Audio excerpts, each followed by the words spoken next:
Well, good evening, everybody. How you doing? Didn't I just see all you over at Mel's thing? That's what I thought. It's very tough to try to time the beginning of a show based on the end of somebody else's show. But we did pretty good tonight. We did pretty good tonight. And I need that countdown time to let me get all the right buttons pushed. So, who we got here? Jody, how you doing, buddy? Still having trouble with that, with the jumper scroll wheel? Well, did you find, I mean, do you are you convinced now that it is a bad scroll wheel? I'm curious. Art, how you doing? Good to see you. Thanks for coming. Jim, how you doing, buddy? And how's that new monitor working it out for you? Who else we got? Dazra74, how are you? Timeless Truths, how are you, my friend? Arizona Drone Dude is here. And Mike Roach, hey, Mike, how you doing? Good to see you. So, yeah, when we can move some people over from a previous live stream, I get off to a much larger start. So, and Curtis Dart, how you doing? And Tim Weaver, how you doing, my friend? Good to see you. Thanks for coming in, guys.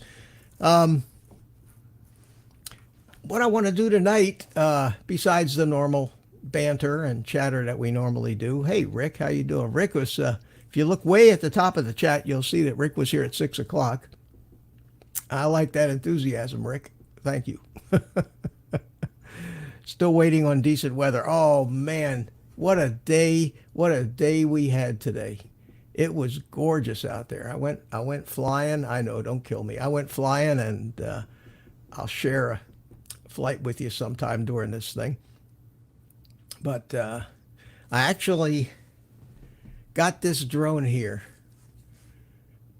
This is a Nazgul, an iFlight Nazgul. And I don't know, about 6 months ago, 8 months ago, whenever it was, these things came out and they were selling them for some ridiculous amount of money, $175 or something like that. And I bought one, and it had to be shipped from China, and it got here. And it's a beautiful thing. It's got the Zing motors on it, and the iFlight, you tell me how to pronounce this. Succex.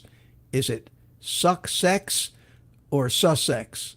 However they pronounce it, that's the name of the flight controller in this thing. And it has a Cadex Ratel camera, all that for about $175.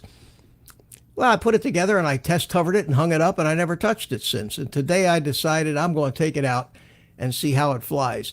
And man, I kicked myself for leaving this thing hanging on the wall all that time. This, if any of you guys want to buy a ready to fly, this iFlight Nazgul, Nazgul, it's absolutely incredible. The tune on it is beautiful. It's smooth. It's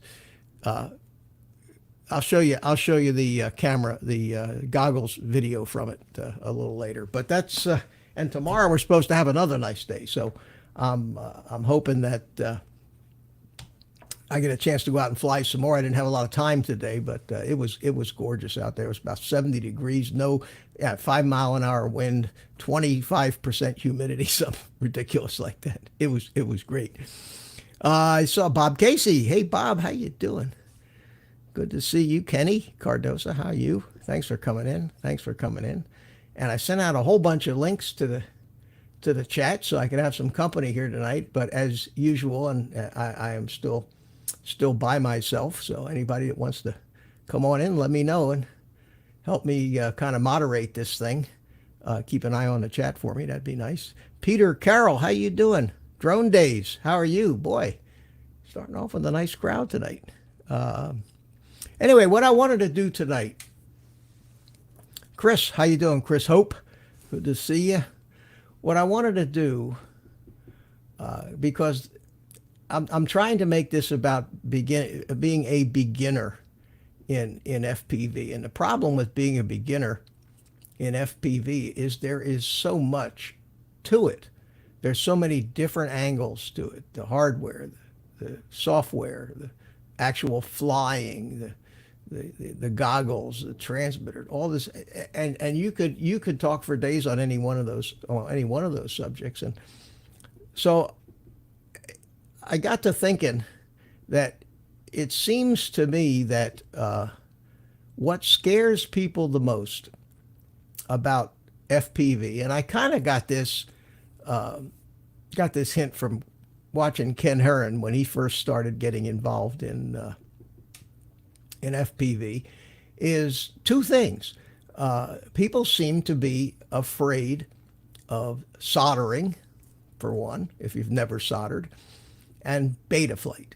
And Betaflight seems to be a word that just instills fear in anybody that doesn't understand it. And it's not that difficult. It's not that hard to understand, but it's tough. It's tough to learn because there really is so much to it. The thing about Betaflight is that most of it you don't need to concern yourself with. Yeah, it's very powerful, but so is Photoshop, and so is Premiere Pro.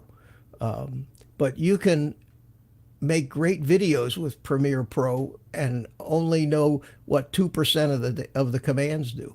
You don't need to know all of the fancy and wild stuff. You need to know the basics, and that's how you get started in Betaflight. Is you just learn the basics of it, and then as you go and as you start building quads, you're forced to go and figure something else out, and that's how I learned it over the past year.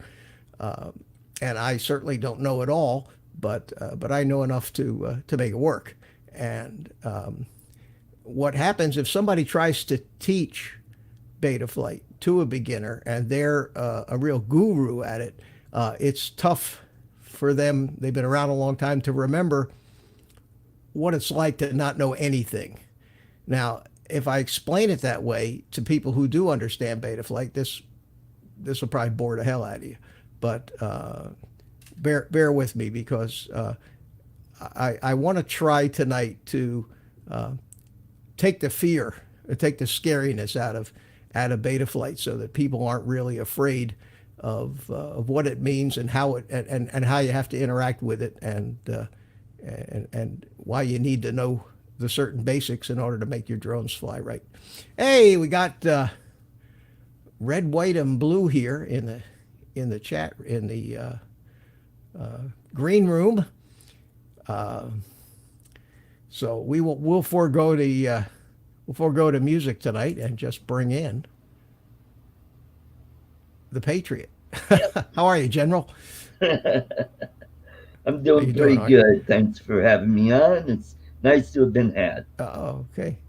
Yeah, it's always good having you, Art. And don't forget to save some of that good weather for me. I'm hoping. Yeah. You know, it'll be 2 weeks from now. Hopefully, it'll have a little better chance of warm weather. Right. It hasn't been hot, but it's going to be 88 degrees here on Wednesday, supposedly, that's ridiculous. I mean, I don't like it that hot in the wintertime, but it's going to be ridiculous. Mm-hmm. So let me do this, and so everybody can see the full wonderfulness of your flag. And can I get a little feedback from the chat? Is that my idea about an introduction to Betaflight? Is that something y'all are interested in? You want to learn, or is there nobody here that needs to know the basics? So let me know. I'm happy to do it. Oh, and I also wanted to say something. I won something. Yeah, I already commented on that. My comment, and it was long before Mel said it, was Art wins everything. I said that. I mean, I actually typed that right in the chat. Art wins everything. And I never win anything, Art. So somewhere between you and me is a normal person that wins something like once in a while, once in a blue moon. We have a new person in here, somebody named Fleabag Productions. How are you? Welcome. Hope you know what you got yourself into here, but we're a drone community, and we're going to be talking about technical stuff tonight. Yeah, there you go. Hey, Mel is in the chat. Hiya, Mel. How you doing? Hey, Mel. Is just trying to keep location. And drone days. Oh, FPV. Okay, so what do you think, Art? Does that sound like something that might be interesting to people?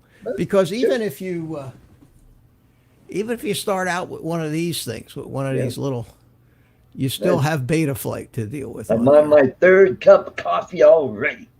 All right. Oh, that sounds like a good idea. Although, if I drink a cup of coffee now, I'll be up very, very late. Let me start. Come back to me. There you go. I don't know why it does that. Let me move some of these drones out of the way. There you go. Here. And let me go. And you keep an eye on the chat, and okay, Jay keep the troops entertained, if you would, Art. I'm going to go over here To the workbench, okay? To the All right. workbench. Here we are on the Jody. workbench. And I want to zoom in on this thing right here. And I want to show you what we got. This. And Carlos. Carlos is here. Yeah. Yeah. Hey, Carlos. How you doing? Carlos, I won something today. Yeah. I don't want to hear it. I'm tired.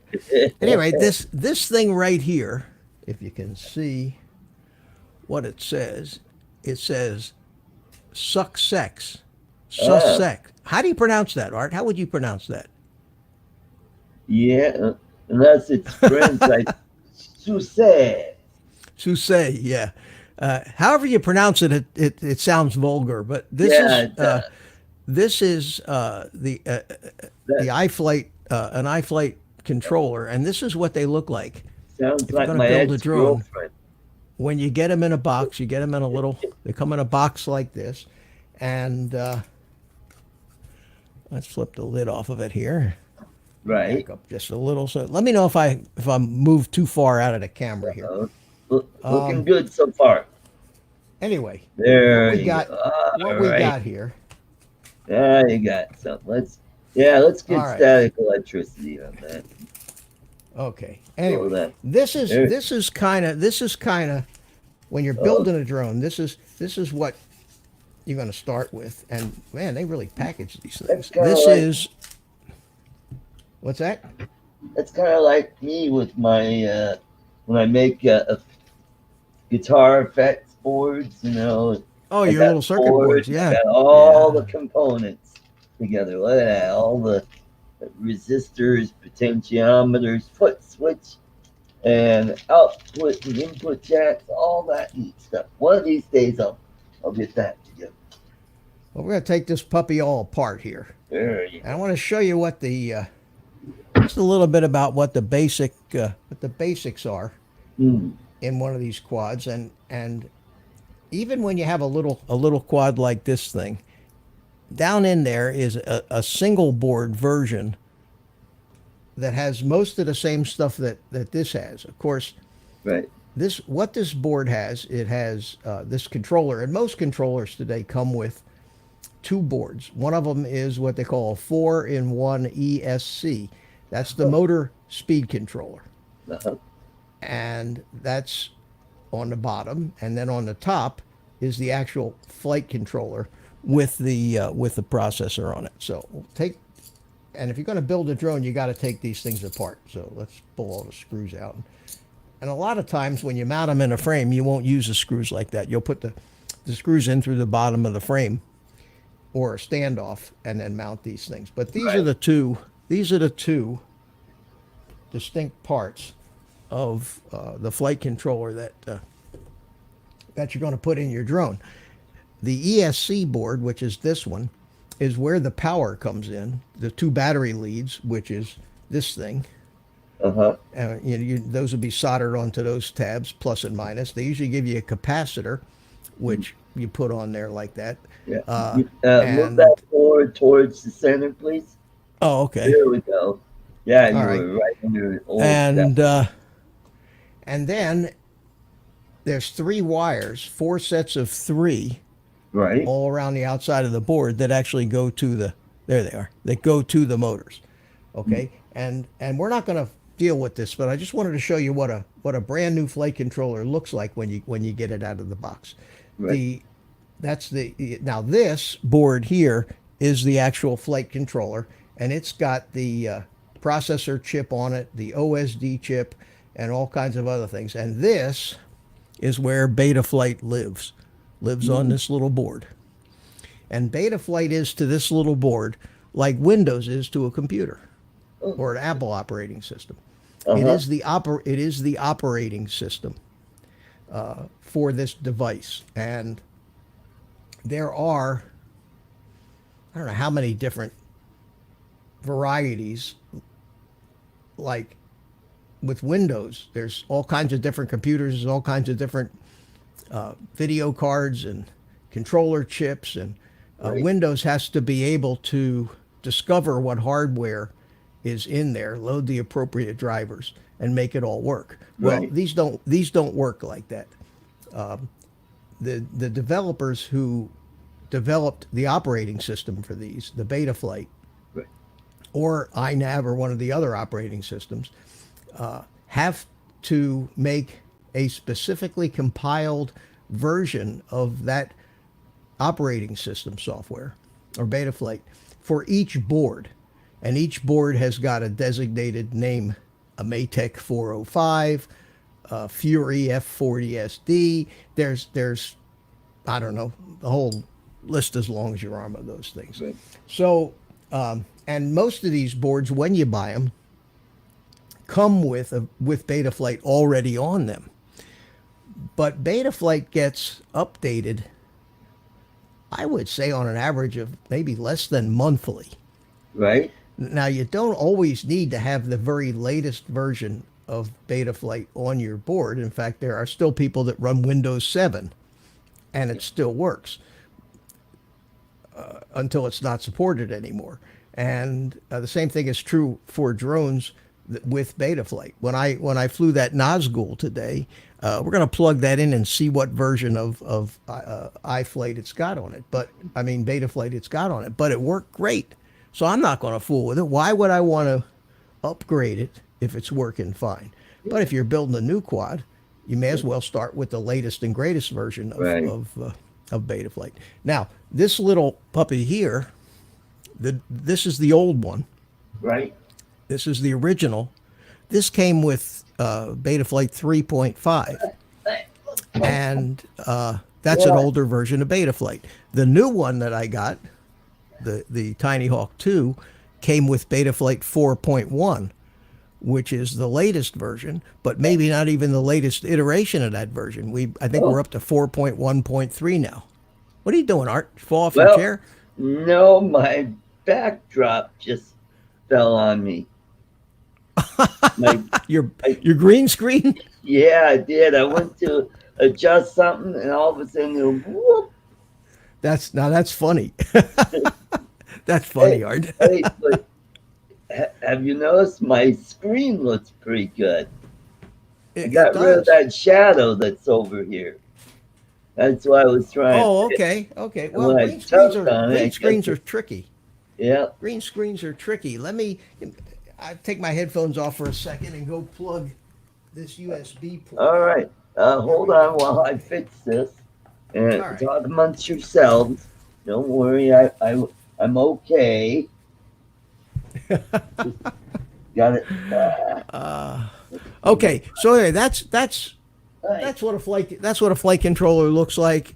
That's not really necessary to have seen that to start working with Betaflight, but I thought that somebody might find that interesting, and we're going to take a look. Okay, can you hear me, Art? Art can't hear me. Can you hear me, Art? Put your headphones on. Can you hear me? Oh, he's got his headphones out. Yeah. Okay. This is professional show business, guys. Yeah. Oh, man, I guess we got Fleabags Productions still.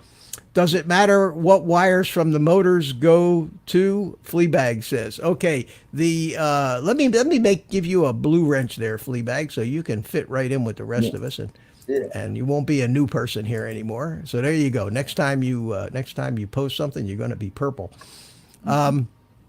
There's a motor has 3 wires. They're brushless motors, and they have 3 wires that come out, and they're all the same color, and you have no way of knowing which wire goes where. And for each set of motors on the flight controller board, there are 3 solder pads. So if we look at this ESC board, and we get a little closer to it here. There we go. Let me zoom in. Yeah. Okay. So if we look at this board here, Right. let me get a pointer here. Yeah.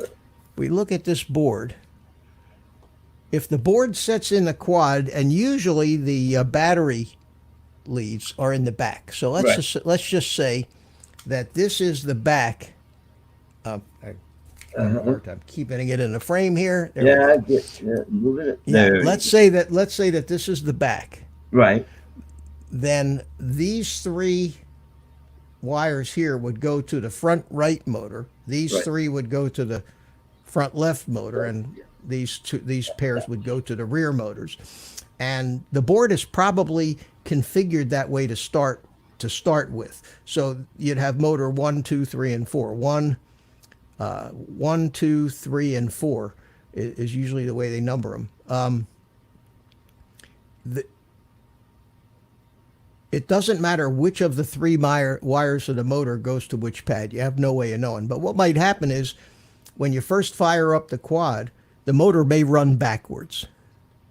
So if you have a motor that's running backwards, you would swap any two wires, just any pair of wires that you could swap. The outside pair, this pair, that pair, any pair you wanted, you could swap. And it would change the direction. Or, which is what we do mostly, is we go into a software configurator called BL Heli, and then we tell it reverse the motor. But that's like one of the final steps that you do when you build a quad. If for some reason you've got this thing mounted backwards or upside down, or you don't have the right motors soldered to the right pads, you can go in Betaflight and remap the motor resources. So that's something you can do that way too. All right, let's come over here and let me get Betaflight up on this screen here. Okay, so let's go over here, and Art, I'm gonna Okay, go ahead and make you small, or maybe even better to do this. Get you off completely. We can still hear you though, I think. Can we? I don't know. Can you? Wish you could do that full screen. Oh, okay. Yeah, Bob, you're right. I probably ought to be doing all this stuff full screen. I hate to have guests on the panel that don't show up. So I have a choice of either doing it this way, which is okay for stuff like I was just showing you with the controller boards. But when I'm going to be talking about software on the screen, I think it's better to just open it up completely like that. So what we need to do is I'm going to go back over here to this build, and I'm going to take. And I'm sorry, I apologize if I keep fading out, but this microphone, I have to keep moving it around when I move around. But all these flight controllers all have a USB port, and they all use micro USB. That's pretty standard, not USB-C or mini USB, but the old micro USB port. Right. So what we're going to do is we're going to plug that into a USB port on the computer. So let's just plug this in. It's a good idea when you get a brand new flight controller to plug it in before you hook anything up to it, because it'll get its power that it needs to run from the USB. See, the lights are blinking on it now. And your computer will recognize, and you'll usually, the little beep you hear when you plug something into the USB port, you'll hear that. And it's a good idea when you first get a flight controller to plug it in and make sure it works. If you got a bad one and you've gone ahead and soldered all the wires to it and made a big mess out of it, and then say, well, it was bad, they're going to claim that you destroyed it when you were soldering and you did something wrong. But if you take it right out of the box, virgin like this, with no solder on it, no nothing, and plug it in and check it out real good, then you got a chance if it was a bad one. Now, I haven't gotten a bad one yet, but it's electronics. Anything can happen. So you plug this thing in, and then you go over to Betaflight, and I'm going to show you how to get Betaflight. Okay. Betaflight is let me get rid of this for the time being and go into here and make that big. And just type into Google.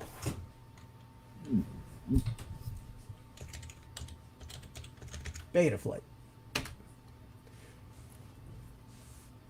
you will get, you'll find one that says Home Betaflight Wiki GitHub. That's where you want to go. So we go to there, and this is the main page for the developers of Betaflight. In order to work with Betaflight, you have to have what's called the Betaflight configurator. And that's the software that you just saw that I had open that has a yellow screen. So Right. you first have to go find the Betaflight wiki page, and it's usually right up at the top of the search results. Now, if you type Betaflight configurator into Google, it'll take you, this will probably turn out to be the top entry. But even just the word Betaflight will get you here. This thing is a wealth of information, this wiki page. But you have getting started, installations, facts, frequently asked questions, PID tuning guide, flying tips, release notes for the different versions of Betaflight, tuning tips, all that stuff that you're nowhere near ready to even be worried about. But one of the things that you need to find is the thing called the configuration tool. That's the Betaflight configurator. Okay. Right. So let's see I know there's a quick link to get to it. Is it under installation? Here it is. How to install the Betaflight firmware on your PC. So you click over here on installation, and there's a link here somewhere that lets you download it, or else it's down at the bottom here. Let's see. It's not something I do very often, installing this, but let's see where the select the target version of. Oh no, this is how to install it on your flight controller. Sorry guys, that's not what we want to do. We want to get the Betaflight configurator. So here it is. You go to there's a tab over here that says code, and this lists all the different Betaflight 4.1. Where's the Betaflight releases? Where's the configurator? I just saw this afternoon. So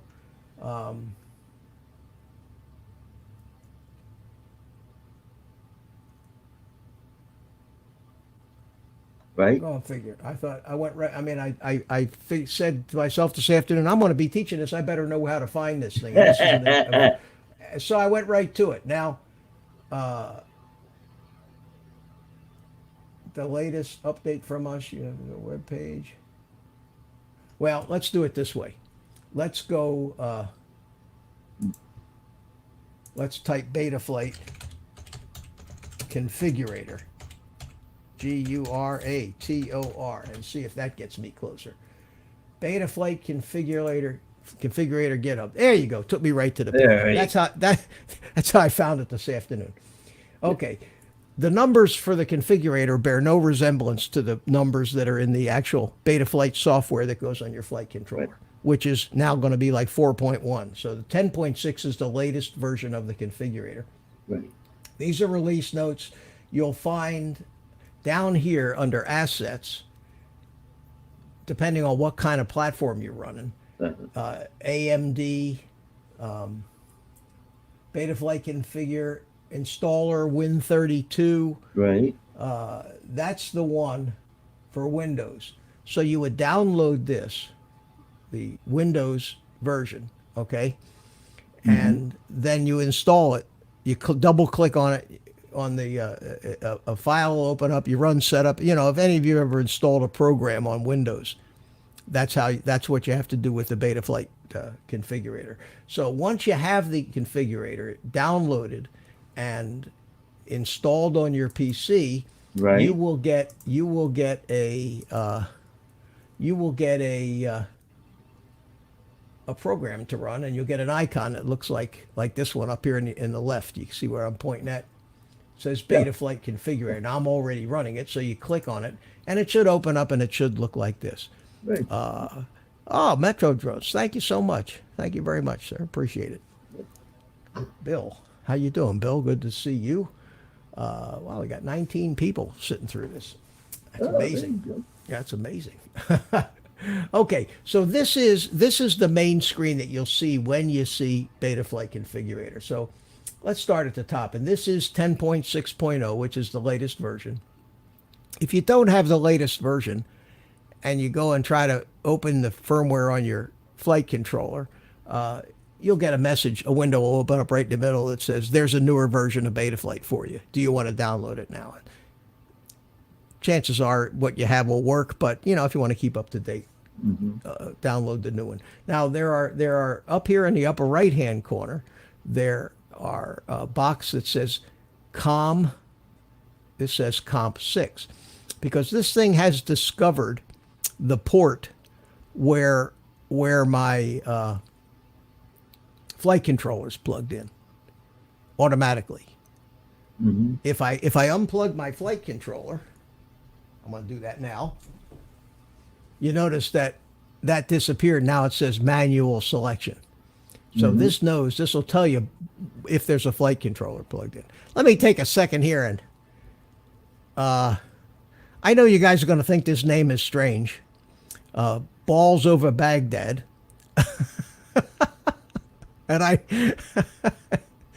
And this is a young man that I used to smoke cigars with, and sure enough, I go into my cigar shop this afternoon, and there he is sitting there smoking a cigar, and he calls himself Shirtless Mike. So at any rate, Mike's not a droner, but he's a cigar buddy of mine. I told him to come in and visit us, and damn if he did. So there he is. So everybody say hello to Mike.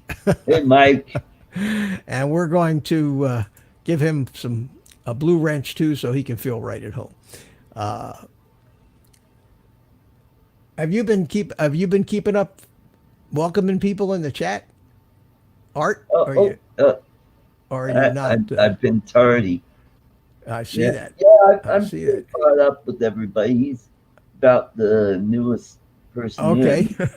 I'm going to switch over to live chat, and that's probably. Yeah, there you go. There you go. Okay, here we go. All right, so let's go. Jones is here, and balls over Baghdad. Okay, I like that. Yeah, Mike's a very unique individual. Let's just leave it at that.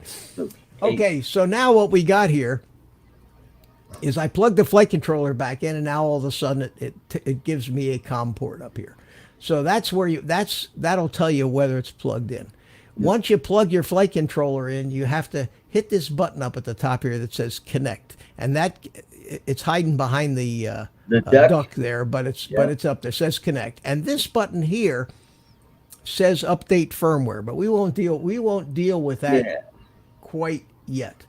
Okay, there's also on the left side some menu items over here. The first one says change log, privacy policy, documentation and support, and the bottom one says firmware flasher, which is the same thing as update firmware button. They both take you to the same place. Okay? Mitch, we don't want to see you flash. No, I might flash something onto a flight controller here before the night's out. At any rate, I've got the flight controller plugged in. I'm on the main welcome screen of Betaflight. It tells me the version of the configurator I'm using. It'll tell me up here now there's also a button here that says auto connect, but I don't do that. I would rather just hit the connect button when I'm ready. Yep. Because I may not want to connect. I may want to update the firmware first, So, hey, Greg Osby Drone, how you doing? Yeah. All right. So, and then of course, Betaflight is all open source software. It's free. The developers who work on this stuff do an absolutely amazing job, and they put a lot of work in. And if they were working for a big software company and had to do the kind of work that it takes to develop this software for those of us in the hobby to use for free, they would be making six-figure salaries. It's that difficult. So they have a donate button should you feel inclined. They also have a Facebook group. I don't get too heavily involved in that. You could make a full-time job just out of understanding this. And I think for those of us that are beginning in this FPV adventure, that understanding enough to make it work and fly successfully is probably a great place to start. Now, so let's connect. Okay, so I have connected now, and let's go across the top here and see what it says. This tells me the configurator. This is a dark gray. I don't know why they selected that dark gray type, but this says Yeah. Betaflight 4.0.4. Okay, and the target is a Betaflight F4 is the name of the target. Now, the word target in Betaflight simply means the flight controller that particular build of the software was Right. compiled for. Now, for those of you who are not software people or computer people and don't understand what building and compiling and all those words mean, I'm going to try to explain it to you very simply. This board has a particular processor on it. It has probably particular mapping of the processor pins to the different pins that are on the board that we solder to. None of them are the same. But the software that and the operating system that gets loaded on this board has to know all of that. So what they do is they take all the code that makes up the Betaflight operating system, and then they have to make individual changes to the mapping, to the processor type, to the pinouts, to all the things that are unique to this board, and then they compile it into what they call a build, Right. which means that this version of Betaflight is designed to run on this combination of hardware that's in this flight controller, but won't work worth a darn on somebody else's flight controller. They call those builds targets. And all you got to remember is if you're upgrading the firmware or you have a problem and have to reflash the firmware on your flight controller, you just have to know what the name they gave that board so you can know what the name of the target is. And in this case, the name of that board is, believe it or not, Betaflight F4. Now, F4 is the processor. F4 would be like saying a Intel Celeron. They have F7 processors, which are more powerful. They had F3 processors years ago, but those aren't supported too much anymore.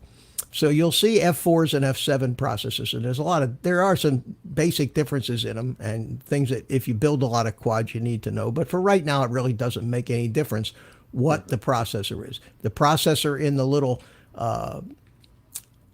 Tynyhawk 2 is an F4. Most quads that you buy, especially the pre-built ones, will come with F4 processors. The higher end stuff, if you want to build them yourself, you might want to put F7s in. I have some F7s. I have some F4s. I can't tell the difference in the way they fly at the performance level that I fly. It may very well be that, like any other software, they keep adding features, speeding it up, that before long you're going to need an F7 just to run the stuff. Same thing with Windows. The software that Windows, a computer that would run Windows 3 would come to a screeching halt with Windows 10. They just keep making the software more complicated, and you just keep needing more power. But target is an important term to understand. So every individual brand of flight controller might have the same target as another flight controller because it may be electrically identical, if you understand what I'm saying. Yep. So there might be more other flight controllers that also have the Betaflight F4 target on them.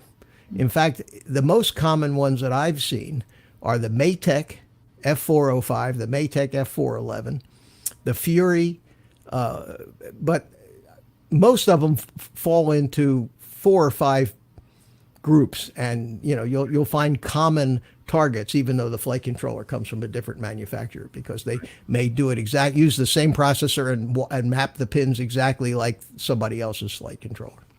In China, it's even possible that they ripped off somebody else's flight controller and copied it exactly anyway.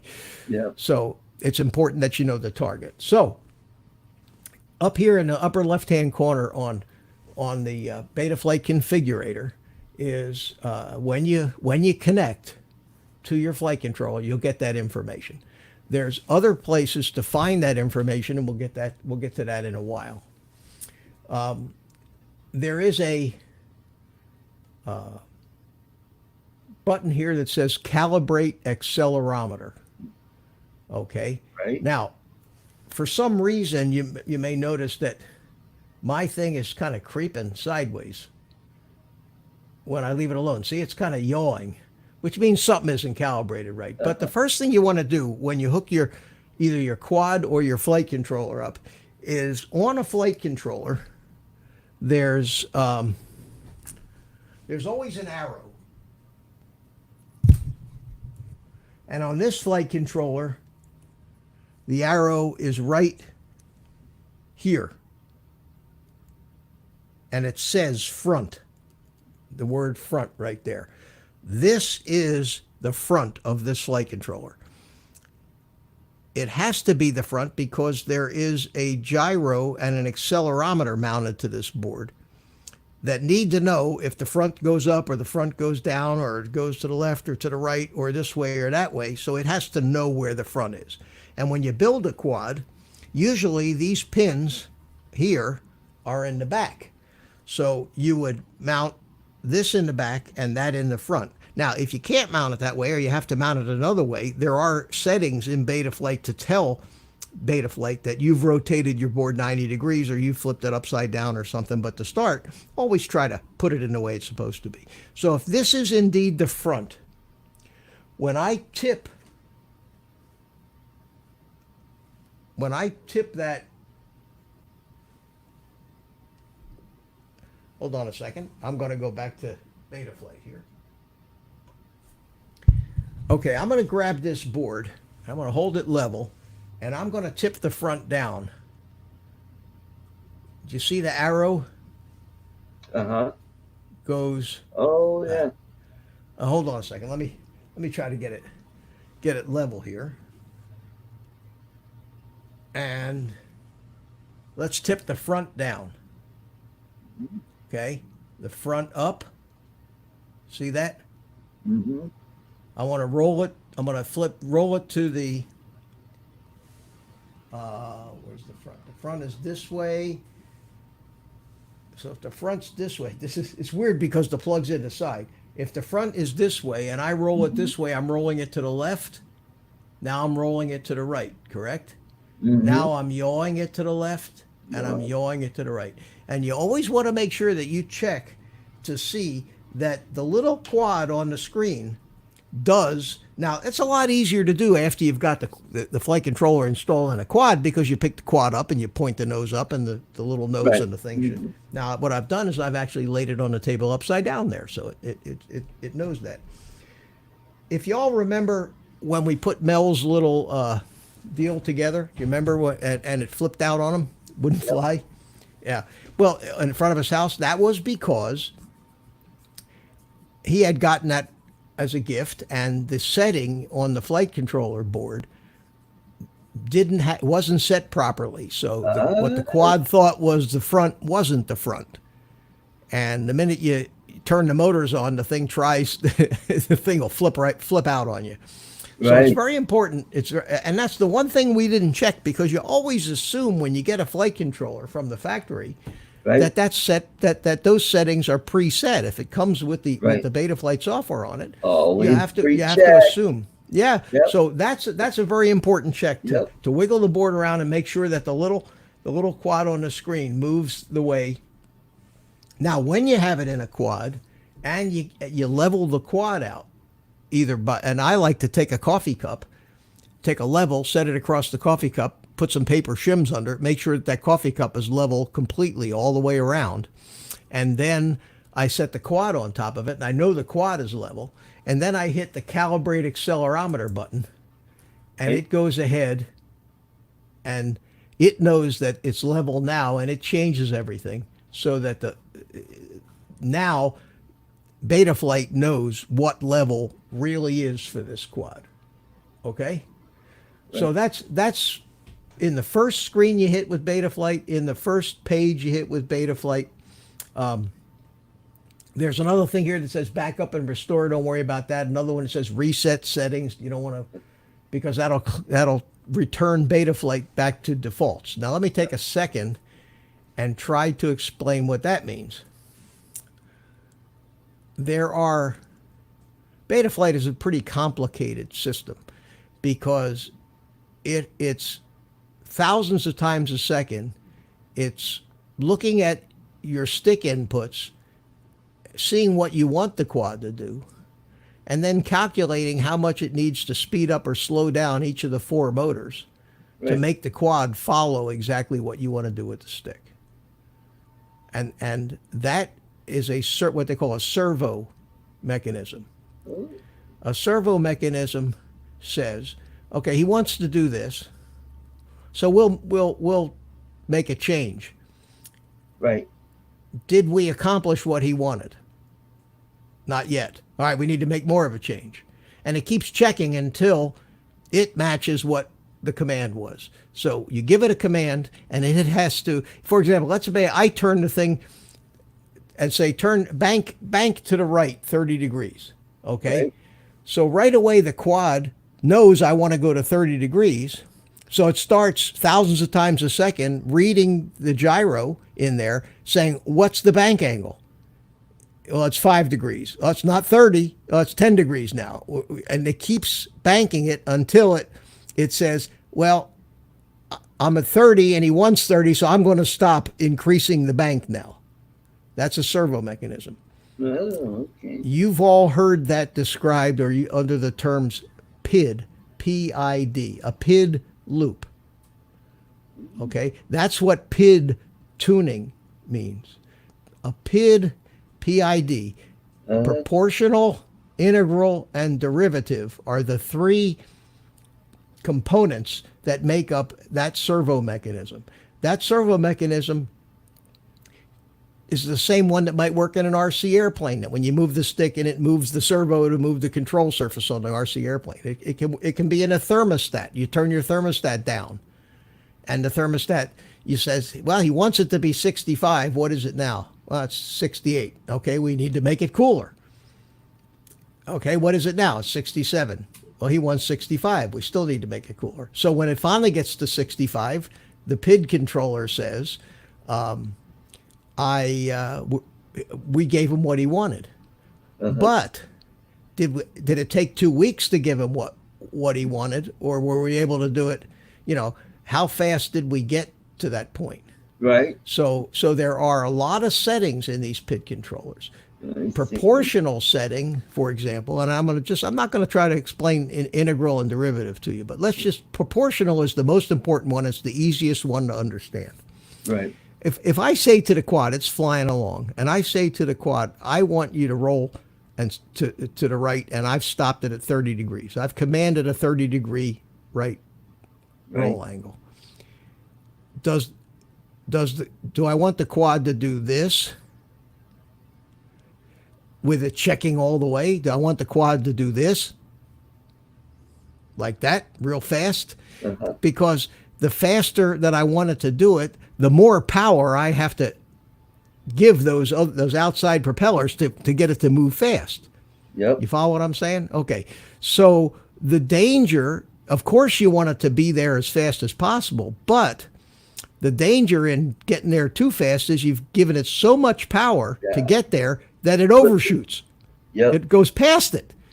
And then it does this till it finally settles back in. And that's called an oscillation.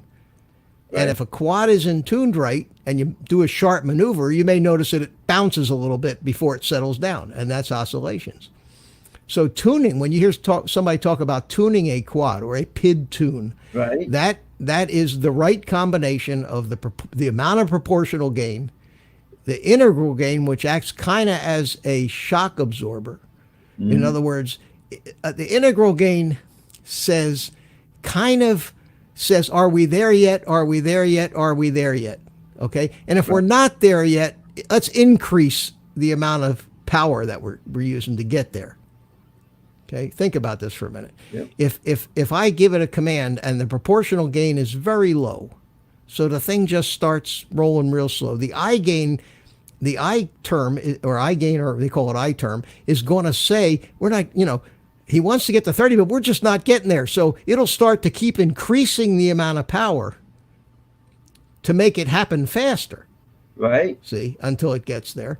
And the derivative is that's a tough one to explain too, but that has to do with trying to figure out where it's going to be in the future, Right. based on what it's doing now, and counteract for that. So all of these different settings make up the tune, and there are ways to tune a quad, but I started this little soiree into quad tuning by talking about what defaults are, because there was a button on this thing that said reset defaults, and that's a very important concept in Betaflight, because there are all kinds of settings.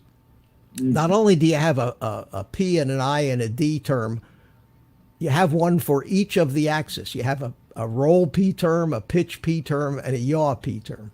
Okay. Right. You have filters, which is a whole nother thing. You have all kinds of things that the Betaflight developers themselves have said, okay, we think that these particular settings are going to be the best overall starting place. They're going to work. They may not be perfect, but they're going to work. And as a starting place, those are what we think for most quads would make it fly okay out of the box. And that is what they pre-program into the target for Betaflight.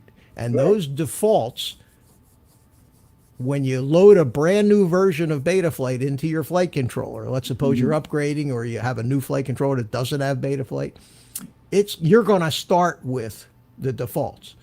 So if you've spent time changing all kinds of things, designing the OSD, what you want in your goggles, and telling it what ports your radios are hooked to and what ports your GPS is hooked to, and you get all that set up and you hadn't saved it, and you hit restore to defaults, all that's going to be gone. Okay, so don't click the reset to defaults unless you really mean it. But that's what all versions of Betaflight come with. What the developers have decreed is the best overall set of PID settings, filter settings, and all the other settings that would be a good place to start. Carlos makes a good point where he says, make sure that you back up what your quad is before you change your PIDs. Oh, no doubt about it. And that's and that's something that I'm not ready to get into yet, because I'm really not ready to start talking about flashing software onto the flight controller. What I'm trying to do right now is give you some basic concepts, what some of the basic terms mean, like target, what the defaults mean, and then I want to go through just so you understand what it is that Betaflight is doing. Right. You a lot. I know when I first heard the term Betaflight, I didn't know what it was. I didn't know it was an operating system that, and I didn't know that it was doing all of these different things at the same time. And most people, if you don't build quads, if you just buy a Mavic and fly it, a Mavic has PID tunes that were tuned by DJI. If you remember this, what was that software Spike was pushing had for a while, that No Limit Drones. No Limit Drones. Yeah. Well, what No Limit Drones was, and I'm going to use the term Betaflight, but it wasn't Betaflight. It was a configurator like this one up on the screen. Right. Okay. That would allow you to go in and change all of those settings. Right. For the PIDs, for the rates, for all kinds of things, and make the thing go faster. Right. The risks were you could burn up a battery. You could, there's all kinds of reasons that DJI has put the PIDs where they are, and why the warranty is gone if you screw with the PIDs, because you're basically untuning it, and who knows what damage could happen, or it might fall out of the sky or whatever. Yeah. So that's what the No Limit Drones is. The No Limit Drones is basically a configurator to go into and to the software that the Mavic is running, which in a lot of instances is really close to what INAV is. Betaflight with some routines and GPS stuff built into it, and a lot of sensors like altitude sensors and things like that. But at any rate, this is like the No Limit Drones for quads. Okay, that's Right. what Betaflight or INAV is. Now, along the side here, there are a bunch of tabs in the configurator. Right. Well, before we go any further, let me take a sip of water and let me ask anybody if, Greg says No Limit Drones, woohoo. Yeah, Greg, now Greg is the kind of guy Yeah. that would revel in being able to tune these things. I'm sure Greg probably understands what PID tuning is and understands the concept, and it takes a little while to understand what it is that the three different elements are doing: the proportional, the integral, and the derivative. And when you're trying to tune a quad, to know which one you need to change to fix what's going wrong, and it's not a science. Tuning a quad is an art form. Nothing to do with you, Art. Okay. Anybody? Have I confused the hell out of everybody, or is everybody following me so far? I'd like to know if I'm distilling it, Yeah. or explaining it in a way that people understand. On the exam tomorrow. What's that? It's going to be What? on the exam tomorrow. Listen up, kids. No exam. No exam. If you crash your quad, Yeah, then that's your we'll, exam. If yeah, you it's your crash, exam. you Yeah. fail. Okay. So each quad has a different tune. Rick Halber says 50-50. Okay. Well, Rick, if you understand half of it, you're doing fine. You're doing fine. You don't need to know this stuff to get started in FPV. But if you want to continue in FPV, if you want to build quads, then you need to really start understanding the mechanics. And Betaflight is something that's going to be on all of even the little whoops now. So to set it up, you should understand it. And I thought it might be worthwhile to try to explain some of the basics of it and what it is, so you understand what it is that you're dealing with. You're dealing with nothing more than an operating system that runs your little computer, which is your flight controller. Okay, that's all it is, an operating system. And when you start to, I have a computer background, so I understand operating systems, how they work, what they do. So to me, this makes a lot of sense. To somebody that doesn't understand how the thermostat, the digital thermostat on the wall actually works, because that has PID tuning in it too, in its software. Anything that gets a command and then has to make something react to match the command is going to have a servo mechanism, and chances are that'll have the three different elements of proportional, integral, and derivative.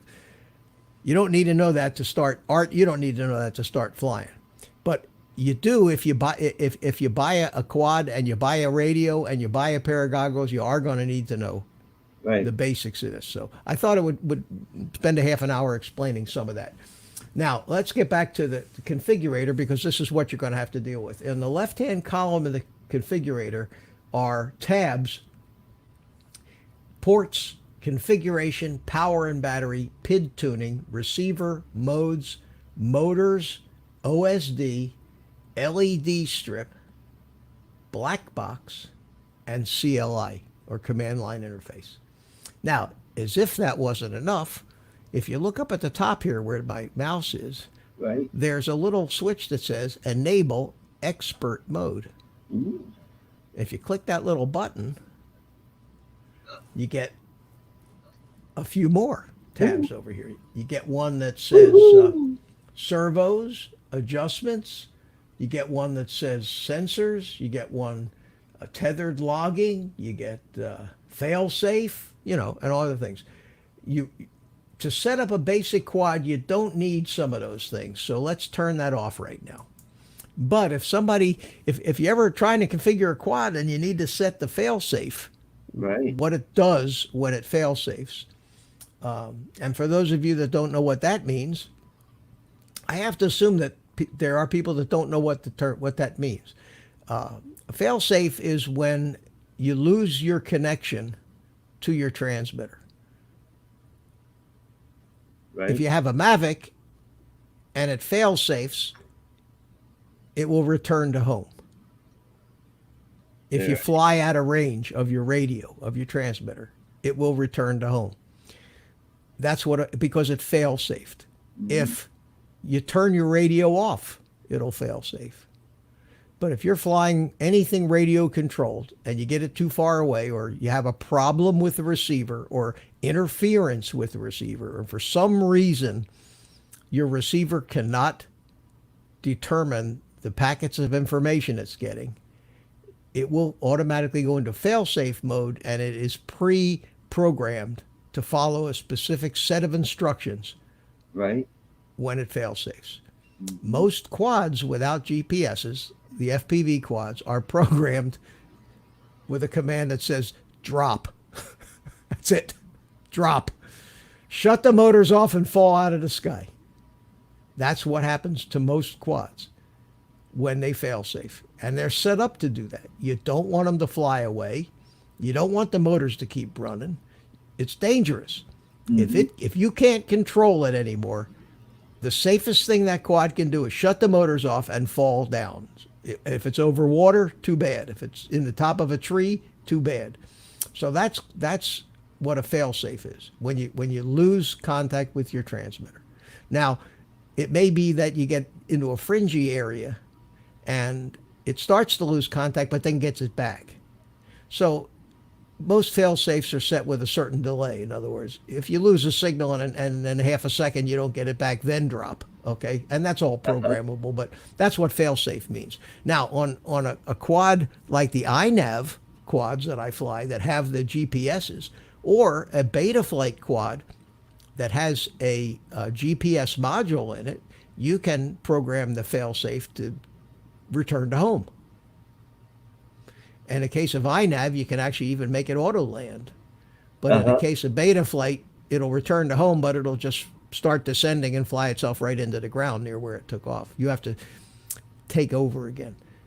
That's another topic as far as, but I just understand what fail-safe means. So if you want to make sure your fail-safe is programmed right, and you're looking for the tab over on the left here that says, I don't see any tab that says failed safe. You remember there's a little switch over here that says enable expert mode. You click expert mode, and then the tab that says fail-safe shows up. If I click the tab that says fail-safe, right over here, you'll see this one says drop. Okay? That's what it's programmed for. It's programmed to drop. Down here, there's one that says GPS rescue. If I have a GPS on my quad, I can program the GPS rescue, which means if it fail safes, it'll follow the routine of turning around and flying home. But that's where that is. So if you don't see a tab over here, or it's asking you for something you can't find, chances are you have to click this little expert mode button. Okay, so now we're back here at the setup. Let me take a break here real quick. Okay. Before I bore the hell out of everybody, and give you guys a little entertainment. And There I want you to go. I want to show you. My my Nazgul flight today.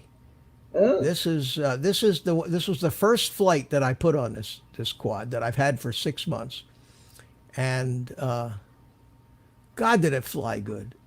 yeah. Very fast and very powerful, and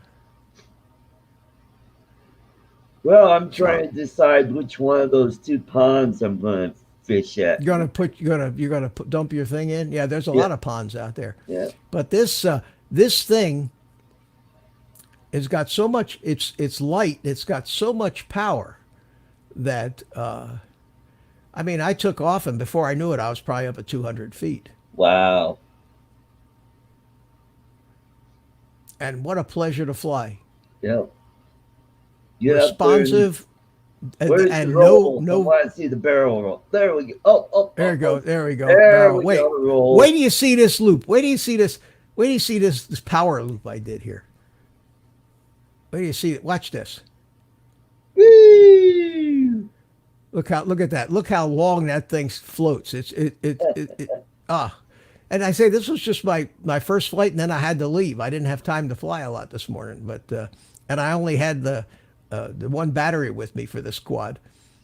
But I said, I'm going to fly this Nazgul today, and I took it with me. And God, it's going to become one of my favorite flying quads. It really is tremendous, and it's less than $200 too, and it's ready to and it's bind and fly. You basically have to put a receiver in it, and it comes completely tuned. It's ready to go. It's ready to go, and it's got a great tune on it. There's no oscillations. It goes where you point it. It's very responsive. I mean, I was thrilled with it, just thrilled with it. And I haven't been doing it that long, so if somebody asks me my opinion, is this a great flying quad? I have not much to compare it to, Right. But I tell you, I did notice a difference in the way this thing flew. So that was recorded on the DJI goggles with the analog module, Okay. and it did a nice job. This thing's got the CADX Ratel camera in it. Okay. The OSD information here that you're seeing on the screen, the F3:3 means I was on the Fat Shark band, Right. channel 3 at power level 3. On this quad is 500 milliwatts. The little thing underneath that's bouncing around 90, 80, that's the RSSI. That's telling me how strong the receiver signal is from my transmitter. Okay. So anything over 40 or 50 is going to be adequate. But if you're up around 80, 90 most of the time, you're not going to fail safe. Right. That's how you can tell if you're flying too far. Over on the right-hand side, the thing that says air means that I'm in acro mode. Right.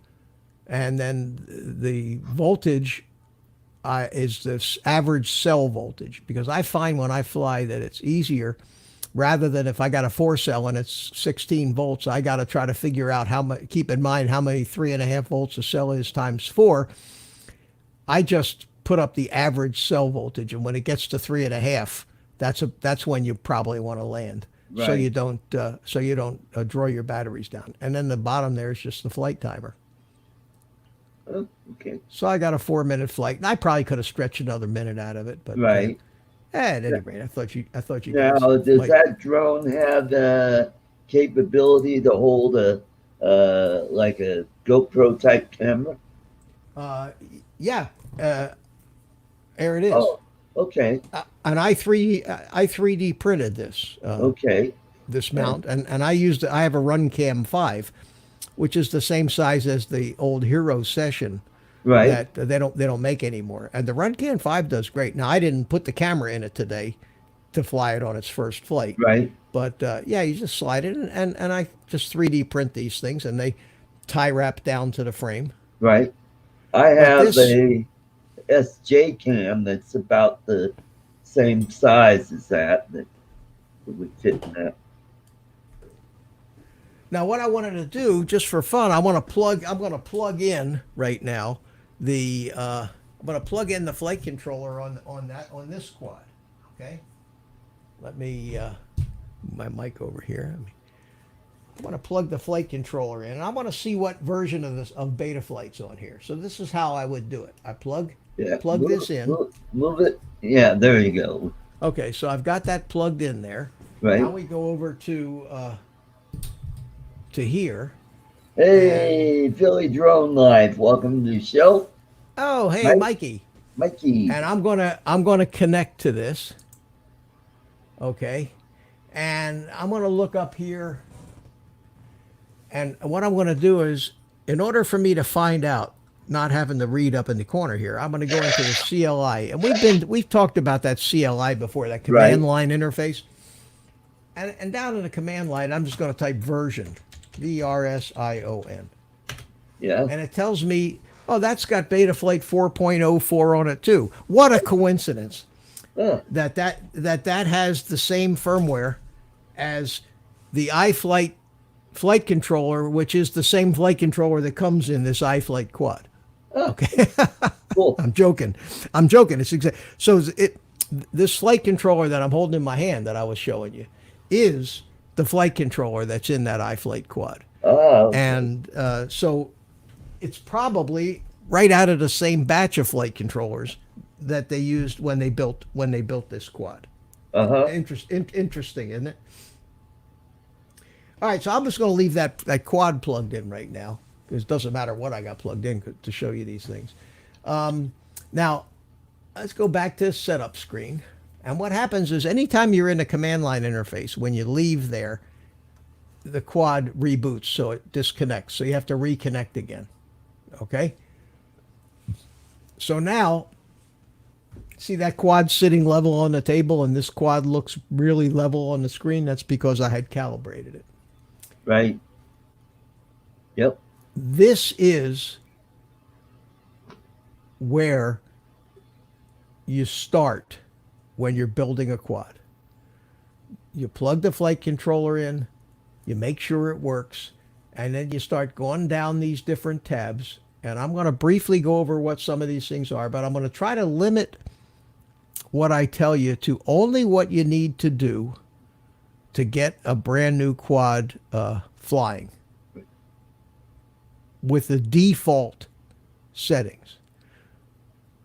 Okay. In fact, what I'm going to do is I'm going to, since this quad is tuned and it flies so good, I'm going to unplug it and plug in a brand new flight controller.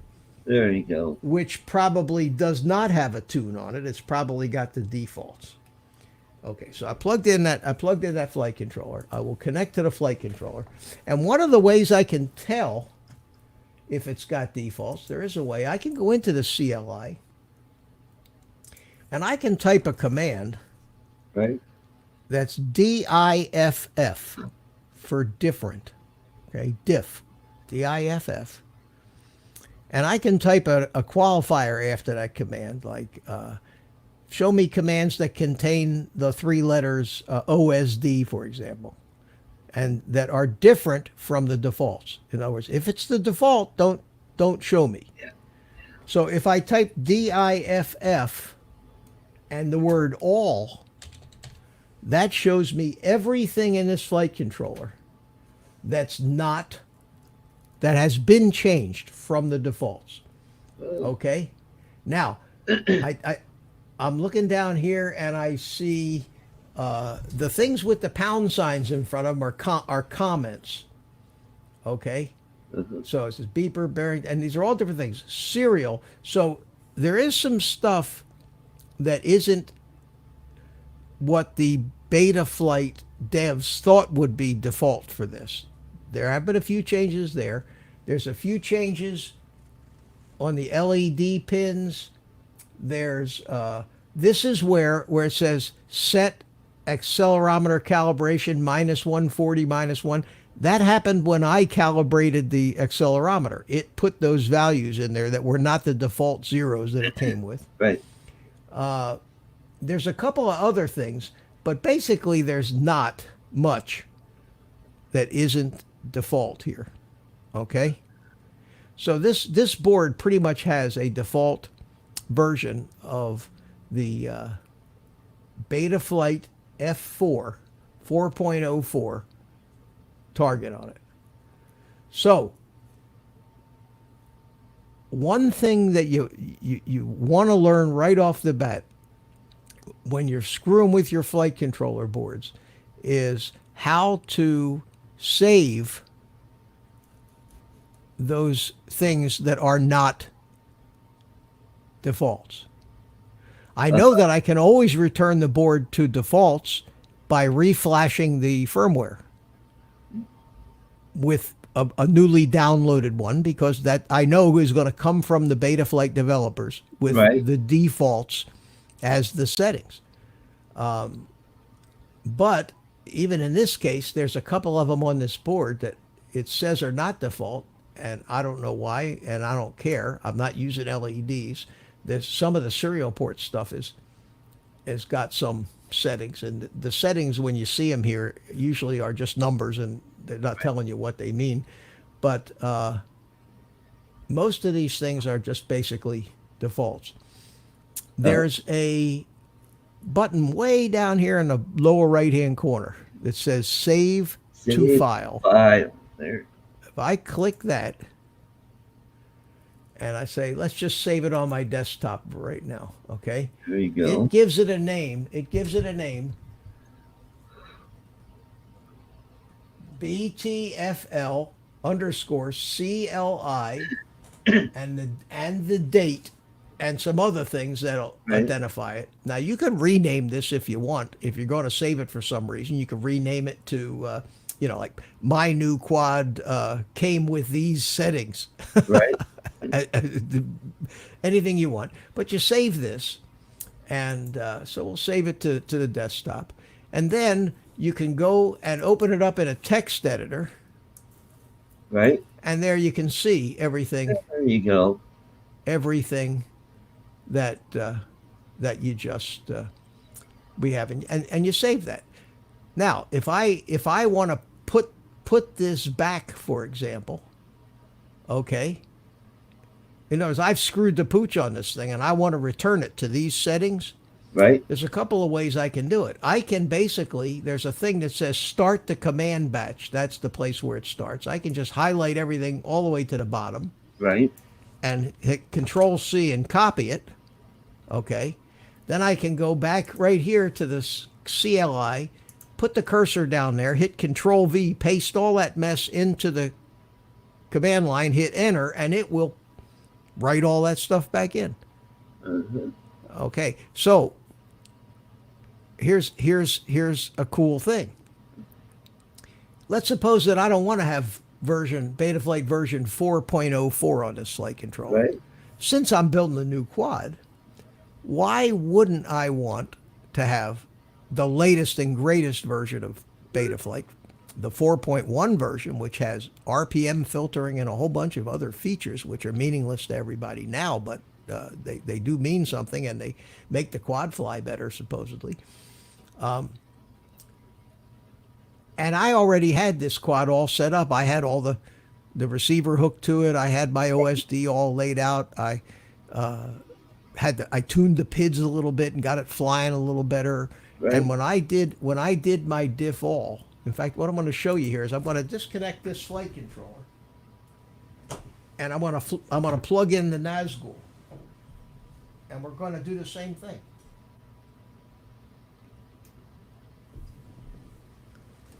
Okay, we're going to connect. Going to go down here to the CLI. Going to type diff all. I'm going to hit enter. And now I've got all of this stuff here that I didn't have before. See all this cool stuff? There's all kinds of stuff in here. Yeah. That's stuff that has been changed from default. Oh. Okay, and what a lot of that stuff is this is all, you can read it. It says OSD. It tells, this little block of code right in here is telling the flight controller what information to put on the on-screen display and where on the screen to put it. Okay. Right. Now, I see roll rate, the pitch rate, the yaw rate, the throttle limit, and there's some other settings which are not stock. So those are rates. That's not PIDs, that's rates. What I don't see in here, I'm looking for PID tuning. It looks like from what I see here that they are pretty much using the standard PIDs, which is interesting. But they have changed the rates on it. Anyway, it flies great. I ain't touching this one. I'm not going to upgrade this one. Yeah. But don't fix it. But if I wanted to upgrade this, what I would do is I would basically say save to file, make a file out of these settings, Right. flash the new version of the operating system or Betaflight on there with the PIDs, okay? And then I would cut and paste all of this stuff that came from the previous version with certain caveats, and that's the tricky part. They make some changes, and some settings from an older operating system might screw up a new operating. You got to research that a little bit. So it's not that cut and dried, but the philosophy behind it is if I wanted my on-screen display, for example, to look like the on-screen display of my old one, but I didn't want to change filter setting or bring forward filter settings or PIDs or anything, Right. I could actually type the command here, get OSD. And now the only thing that it shows me are commands that have the word OSD in it. And I could just copy those and paste them into the new thing. So I wouldn't be screwing with things I don't want to screw with, but I would be bringing over certain different sets or subsets of settings. Right. Again, I think we may be getting a little advanced for right now. I did want you to hopefully this gives you a little feel. It takes some of the mystery out of how this is working. Let me get back to my Virgin controller here.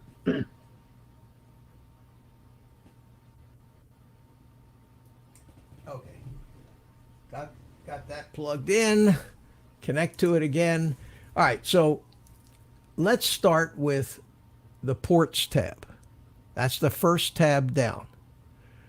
And that's going to be one of the, when you start building a quad, you deal with these tabs one in the order generally that they're on the side there. So if I go to the ports tab, the ports tab is like USB ports on the front of your computer. This deals with things that other peripherals or sensors that are connected to this flight controller on a serial port or bus of some sort. Okay? On a flight controller, they're called UARTs. U-A-R-T. I think the RT means receive transmit. U probably means universal. Oh, universal asynchronous receive transmit. Right. Maybe a little wrong, but that's what I think UART means. The one up top here that says USB VCP, Right. okay, is configured with what they call a MSP. I think, oh God, acronyms. Multi-serial protocol or multi-use serial protocol or something like that, MSP. That switch right there, don't ever turn that off. Yeah. That tells the flight controller that it can communicate through the USB port on the serial on the board. If that switch isn't turned on, you may as well throw the flight controller in the trash can, because there is no way to connect to it ever again. Uh-oh. Unless you really know how to dive in and hook things up to the processor pins, and I mean that's above my pay grade. I don't even know why they allow you that switch up there, but that's a caution. The first thing on the ports tab, don't screw with. Now, on every flight controller, there is a port that is designed for the receiver to hook to. Sometimes it's UART1, sometimes it's UART2, sometimes it's UART. You have no way of really knowing. The instructions for the board will probably tell you which one it is. And the receiver protocol, which is more than likely going to be S-Bus, has to be hooked to one particular UART. And again, don't dwell on this, but it's because it's in what they call inverted. And on an F4 board, only one of the serial ports of the UARTs is inverted, and that's the one the receiver has to be hooked up to. But there's columns here on this page. The first Right. column says configuration MSP. The second says serial RX. RX means receiver. The third column says telemetry output. The fourth column says sensor input. And the fifth column says peripherals. Uh-huh. Serial receiver is the UART that the receiver is plugged into. Mm-hmm. Telemetry output would be if your receiver was capable of sending telemetry from the flight controller back to your radio to display on your radio, to make it talk to you, whatever. You would have to tell it what port you hook the receiver telemetry to. And in these different telemetry settings, you have different protocols: Free Sky, Fly Sky, Smart Port, LTM, iBus. These are things that you don't need to worry about when you're first building your first quad. Okay, don't need to worry about telemetry. Sensor input is just what it says. If you have a GPS on your quad, that has to be hooked to a serial port or a UART. So let's suppose I hook the GPS to UART 3. And as far as wiring it goes, that's a whole down the road thing. But I would go to sensor input. I would do the drop down. And sure enough, I have one of the options is GPS. That would be a sensor input. Peripherals are, in this case, the video transmitter allows me to change, might allow me to change channels from my radio transmitter. So a signal would go from the flight controller out to the video transmitter, and the protocol that used would be selected here. Right. Again, these are things that are individual for the different types of hardware you use, but this is where you tell your flight controller that I've got all of these different things wired to my flight controller. Here is the serial port that they're wired to, and this is the protocol that they're using. And when you're building a quad or setting a quad up, the instructions will probably tell you that. Again, when you're starting with a Tinyhawk, you don't need to worry about too much of this stuff right up front. Now you were raising your hand? Professor Mitch, Yes, sir. it's 7:30 and it's my bedtime, so I have to leave. Oh, okay. Well, thanks for coming in, Art. I'm surprised we didn't get a few more people in here. Yeah. Come in. But no, thanks for your help. I appreciate it.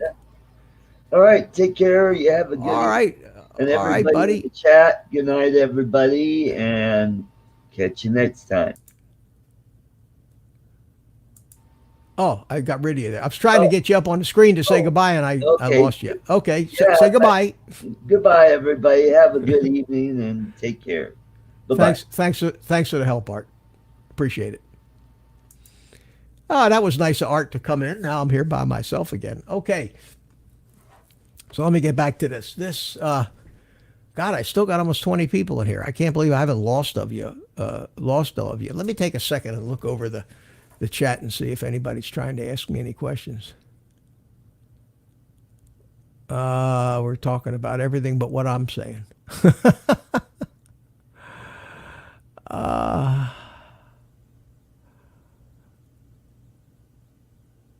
So I guess Mike left Philly. No, Mike, you still here? Yeah. That's good. Bob Casey's here. The Pro Cut, how you doing? Back from the sky. Don't leave for that reason. Bob Casey talked to you. Okay, everybody's doing their thing. Hope you're having a nice chat. All right, so that's what this ports tab is for. So when you got a set of goggles, you got a new little drone, and you got a transmitter. Now, if you didn't buy it as a kit, like Rick Halber bought a Jumper T16, he bought a set of goggles, he's got a drone, but you have to make all this stuff work. And to make all this stuff work, you're going to have to do the steps that I'm talking about now. So you would get into, basically install the Betaflight configurator on your computer, plug your USB port into the drone, open the Betaflight configurator. You can go to the setup tab, level your drone out. Make sure that the up is up and the down is down, and the little drone on the screen moves when you move your drone, and that tells you that everything is set right in that department. You go to the ports tab. This is where you have to probably install your receiver, which may mean that you have to solder something, and that's something we'll get into. But this is where you would tell your drone what port that receiver is on. And in this particular flight controller, they have already said that serial port 2 is the receiver and turned it on. So because of that, I know that I have to hook my when I hook my receiver up to a little pad that says S-Bus, I know that that's going to be on serial port 2. The rest of the stuff probably don't need to worry about in my first drone. So when you've set this up, anytime you're on a page in Betaflight, when you set it up, before you leave that page, always make sure you click the save and reboot button, or sometimes it'll just say save. Oh, hey, Mel enjoyed it. Good. Always make sure you don't turn this off, or you'll never get back into your flight controller board. So let's do that. Let's click save and reboot. So it reboots the flight controller and disconnects it. So then I have to reconnect it again. Now the next tab down on the left says configuration. More stuff here. Okay. This is where you tell Betaflight what it is that you have. Do I have a quad? Do I have 3 rotors, 6 hexcopter? Do I have an airplane? You have a lot of choices here. There's a difference between Quad X 1, 2, 3, 4 and Quad X. You notice that the standard motor numbering conventions for a quad are motor 1 is always the rear right motor, motor 2 is always the rear front motor, motor 3 is the rear left motor, and motor 4 is the front. But if I select quad 1, 2, 3, 4, it changes the numbering. And it doesn't make any difference. This is really not the convention, but when you first set up the quad, once you pick a setup, and you're telling the flight controller that that's motor 1 instead of this being motor 1, then you have to follow through and continue to use that. I like to leave them on Quad X, which is pretty much the standard. Okay, now there's another button here that says motor direction is reversed. Don't reverse your motor directions. Now, if you buy a quad, some quads come with the motor direction reverse. And if any of you guys know what that means, or I've heard the expressions props in or props out, I'll tell you real quick what the difference is. There's an arrow here. Can you see it up there? It shows the motor 2 is spinning counterclockwise. Shows motor 4 is spinning clockwise. That means that the props are turning in both of them are turning in towards the camera. The rear props are also turning in towards the rear. If I click the reverse prop direction, then the props are turning out, away from the camera. All the props are now turning out. So that's props out, that's props in. Doesn't make much of a difference in the way the quad flies, but think about this. If you got the props in like this, and they're drawing things into the front, and you hit a branch, you fly up to a branch, that prop will draw the branch in to the quad. Okay?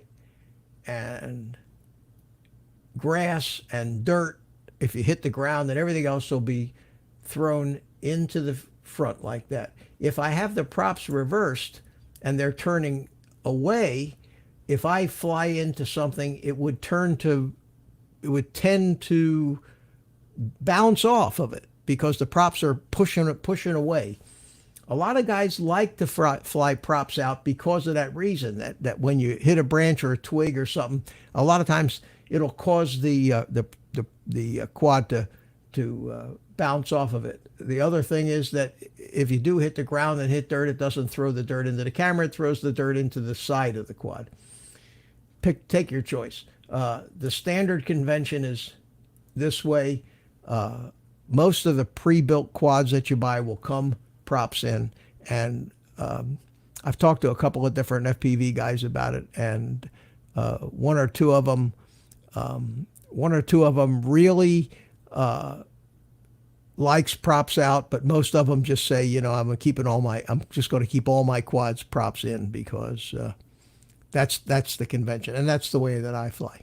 Carlos is here to keep an eye on the chat for me. Carlos, my boy, how you doing? I'm sorry. I got a nice new computer. I was hoping to use it, but I can't get Google. You know how Google Chrome has to be Safari doesn't open up the stream. Google Chrome does. So I got to work on that. Okay. Anyway, how you doing? Thanks for coming in. Keep the chat. Keep an eye on the chat for a little while. Yep. Yeah, good. We're good. Appreciate it. Okay, I'm going to get back to where I was. So that's the setup of the aircraft type and the motor direction, which is the first part of the configuration page. Now, the second says system configuration, and here usually you want to leave all of this stuff the way it comes set when you get your quad. You don't want to be changing a lot of this stuff. This is the gyro update frequency, the PID loop frequency. Remember we were talking about the PID loop servo mechanism earlier on? And this is saying that happens 8,000 times a second. Shows you how much thinking these little buggers are doing. When I give it a command to roll to the right, 8,000 times a second, it says, "Are we there yet?" Basically. So it's pretty quick. You do want to turn your accelerometer, make sure your accelerometer is turned on, or else you will not be able to fly in a stabilized mode. This says barometer if supported. Now, this flight controller does not have a barometer. It's not going to hurt anything to leave it turned on. It comes turned on. I tend to leave things the way they come. Okay, the next thing down is personalization. And this says craft name. So if you want the name of your quad to show up in your on-screen display, for example, you would type it in here. So you type the name of it in here. And just like in the video I showed you here a few minutes ago, it said Nazgul in the center because it said Nazgul there. The camera angle, most people say leave it at 0. There's supposed to be something in there that helps compensate some of the controls for the angle of the camera because the quad's not really flying level, it's flying nose down. But Joshua Bardwell and most of the other big brains in this industry say better just to leave it at 0. The next section is your receiver. And here is where you would tell Betaflight just exactly what kind of receiver you're hooking up. Is it a serial-based receiver? Chances are it's going to be. But it may have, the protocol may not be S-Bus. You may have an SPI receiver. At any rate, the receiver What does that all mean, Mitch? This is what, all that S-Bus, this bus, like what is that all about? Well, it's the receiver is sending digital information to the flight controller. A series of pulses. Have you ever heard PWM, PPM, pulse? Yeah, modulation, pulse width modulation, pulse position modulation. Well, these different receivers package up all of this different information in different forms. They're not all the same.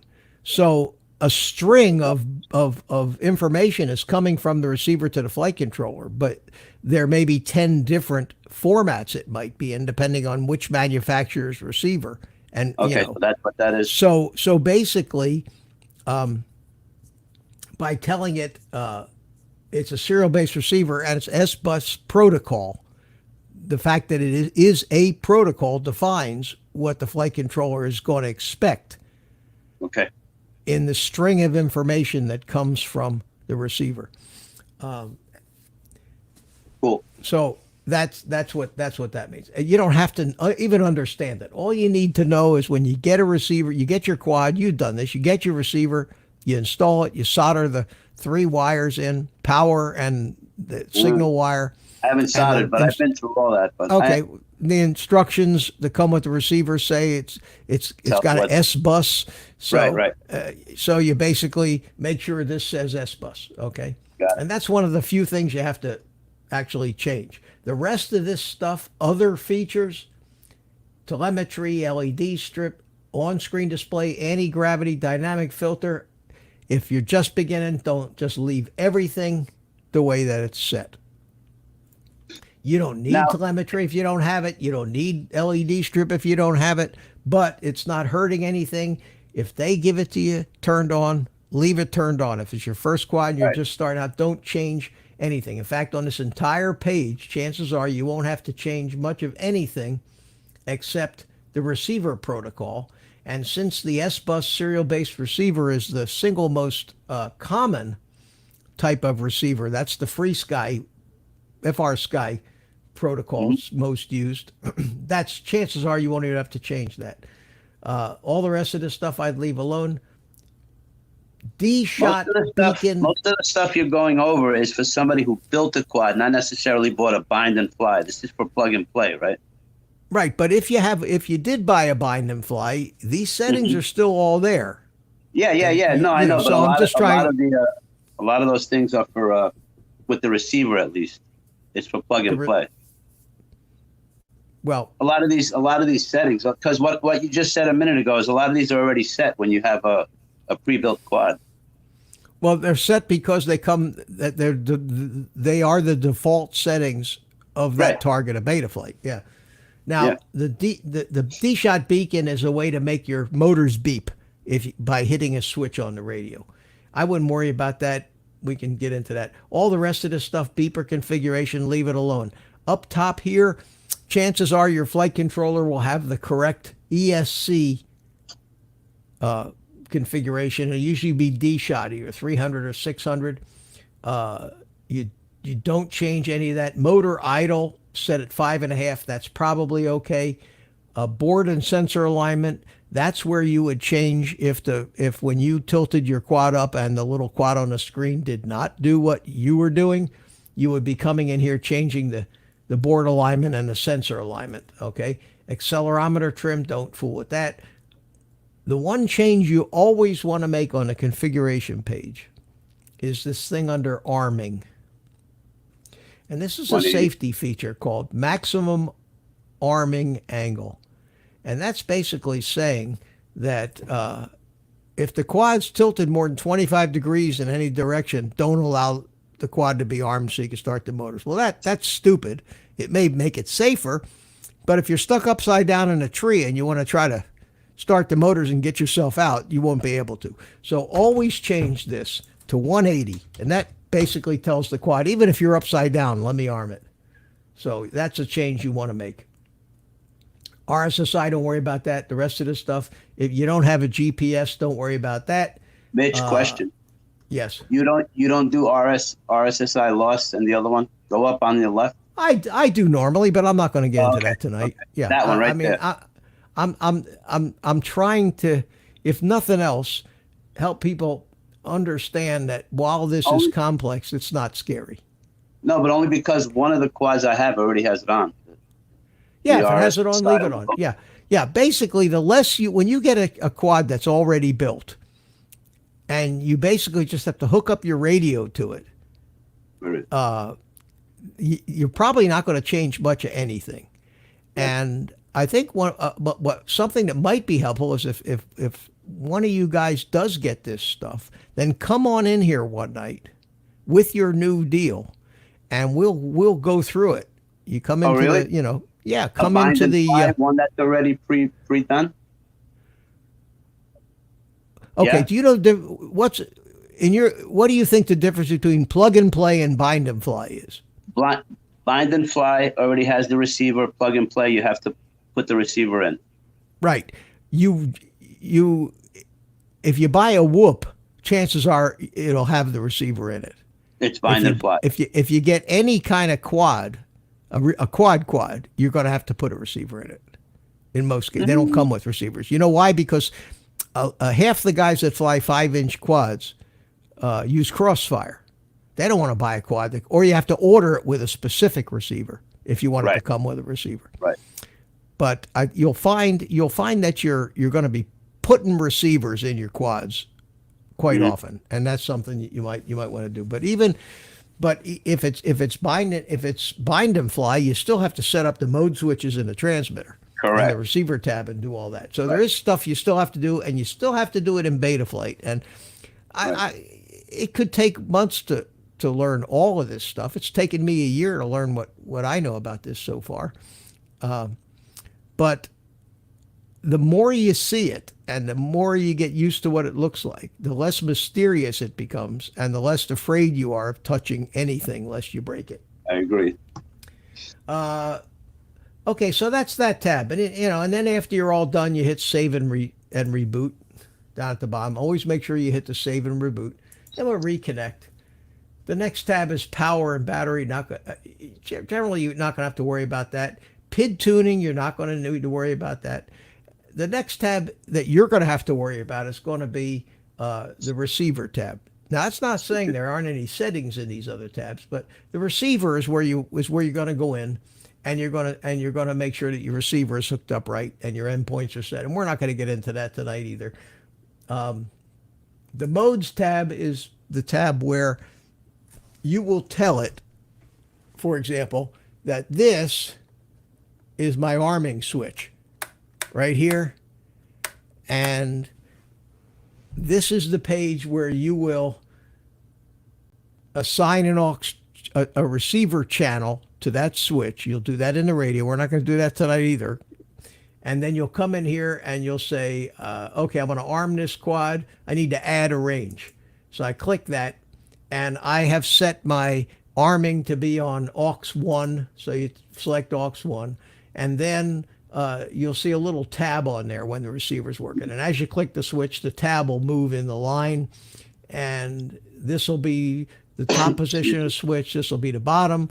And then you'll move this so that whenever that tab is inside the yellow area, and that's how you'll set up all the functions of the quad. Mitch, the first time I did it backwards or upside down. A lot of people do, yeah. But this is where you'll set up everything. And when I say everything, you can make switches do anything on these quads. For example, on my INAV quad, remember you guys all told me that heads-up display I had so much information on it. It was just so busy that you don't fly like that. Remember that, Carlos?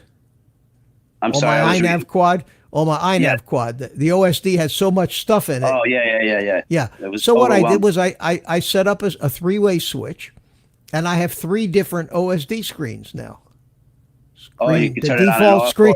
Yeah, the default screen 1 and screen 2. And on the default screen's got all of that shit. The screen I'd like 1. to learn that. That would be good. Screen 1 only has the basic information at the bottom, and screen 2 is virtually nothing on it. All you see is the picture. Battery. And you can change that with the switch. And basically, Cool. it's very simple. If you would go into your OSD page, and you see these 1, 2, 3 check boxes here. See the 3? There's 3 columns of check boxes. Right. Oh yeah. Well, if you want this on screen 1, click it. If you don't want it on screen 2, do that there. So you'll have a whole bunch of checks on one screen, and you can set up 3 different screen layouts. Okay. Now they've changed it in 4.1. It doesn't have 3 checkboxes anymore. It's got a drop down that basically says screen 1, screen 2, default screen 1, 2, and 3. Then when you go into the modes tab, you find the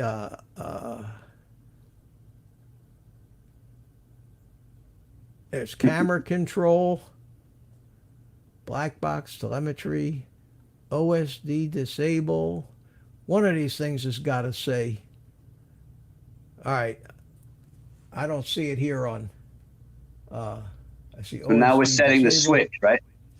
Yeah, but I'm looking for OSD 1, 2, and 3, and I don't see it on this. This is an older version of Betaflight. The newer version of Betaflight gives you a switch position where you can actually say, in this position of the switch, show me the default, and the next position of the switch, show me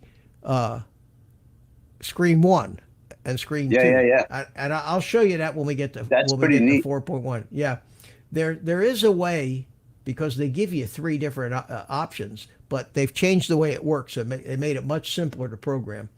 But you can do that with modes. I think that I think I've thrown an awful. I mean, I'm confused, so I can't even imagine what you guys must be thinking. It is information overload to a certain degree. Oh, Ed learned something. He says that's what that's for. That's what that's for. I learned a lot too, but I'm just saying. I'm thinking of these guys of people that fly just GPS. Wow. Yeah, Rick Halbert. Yeah, Rick, if you want to next week or whenever you want to do it, you'll come in with your little Tynyhawk, and we'll get it connected to the Jumper T16 and get Betaflight up and running and get the modes set, and you'll be ready to fly. And if you want to do it sooner, maybe I'm getting my little what do they call that? Although I don't know if I'm going to wait for you. My Tynyhawk freestyle, and we could do it too with my X-Lite. No, I'd rather. I want. Yeah, let's do it with somebody that that needs to have something. Something real done. No, so I'm saying if you wanted to do it for Thursday, it's up to you. No, Thursday's not a technical thing. Thursday we have a conversation, and this is a Sunday. This is a Sunday thing. But Mitch's question from Rick Halber is, what battery do you need for the Jumper T16 to use? Okay, all right, the Jumper T16 comes with this battery. Let me go over here and do this. It comes with this battery case. And in that battery case, it uses these 18650 lithium-ion batteries. You can Look get like those big flashlight batteries. You can get the best place to get these is from Get FPV, because these are the Samsung. These are the Samsung ones. Now they have them at Amazon, but you never know what kind of junk they're going to be. A lot of these people, and eBay too, they're all selling junk. But you go to Get FPV and get the Samsung 18650 3000 milliamp lithium ion batteries, not lithium polymer, but lithium ions. And the one, if you wonder what the 18650 means, it means that it is a height and a width, 18 millimeters across, 65 millimeters tall. So that's, and the 0 thrown on for good measure. That's what you need. You get, and I would maybe get 4 of those. Although, for you, you're not going to be flying all that much. Mitch, yeah. Does the controller have a charger? I mean, you plug it in, or how do you charge those batteries? That's my question. With this thing. In fact, you can go on Amazon, and they're not bad. I have the charger I was going to show them. It's like $15. This charger here, I actually got 2 batteries with this charger. Oh yeah, same thing. Think of it on Amazon. Yeah. Let me find that on Amazon, and I'll throw you a link to it, because those batteries the transmitter, you don't have a USB connection that you can charge. No, and Jumper just, believe it or not, Jumper just came out with a mod. It's brand new. Just came out, a modification that replaces the USB port at the top of this thing, and to a USB-C, and it also has a it doubles as a internal charger too. So that's a mod. It's going to be about $15. I'm going to probably end up doing that to my radio, although I don't mind doing it this way. But that'll charge the batteries in there. You can also use a 2-cell lithium polymer, a 2-cell, and Right. because the balance lead of the 2-cell battery plugs right into the radio. In fact, I carry in my transmitter case a very small little 2-cell LiPo that I can use as a spare. If I've happened to be flying so much that I'm running my battery down, I have that little spare LiPo I could throw in there. But it can't take any more than 2-cell, 8 volts maximum. So you got to be careful about that. Did you find that link? You wanted me to look for it? Well, I don't know. You said you were going. I was going to show them physically that I got. You can go to a vape shop and get these without having to, to go. Yeah, but you got to be careful that they're lithium-ion rechargeables, because they also sell those batteries that are like big AA batteries that aren't rechargeable, and they're like 9,000 milliamps, but they're not rechargeable. No, a vape shop is specifically for what you're showing us. Let me LION lithium-ion battery 18650. Here it is. This is it right here. 2295. This deal right here, and it is. Let me get you the link. God, that's a long ass link. Let me do it this way. Google Play Service. Do this here, and let's go to here and go to Amazon. Internet issues. Let's see here. Hang on a second, and I will find it for you. And I will go to. I think I just lost my internet connection. No, I can hear you. No, I know. I'm using data now, but it's okay. Oh, okay. Let's see. Let's do this and that and this. And there it is. Universal 22. I can't see the chat, guys. I'm sorry, Mitch.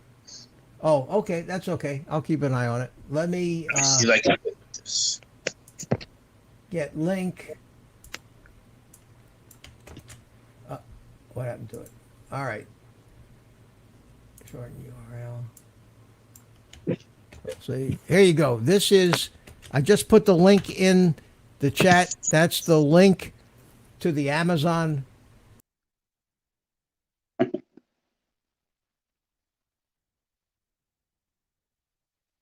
Eachine Betaflight. Yeah.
Okay, I'm back. Sorry, guys.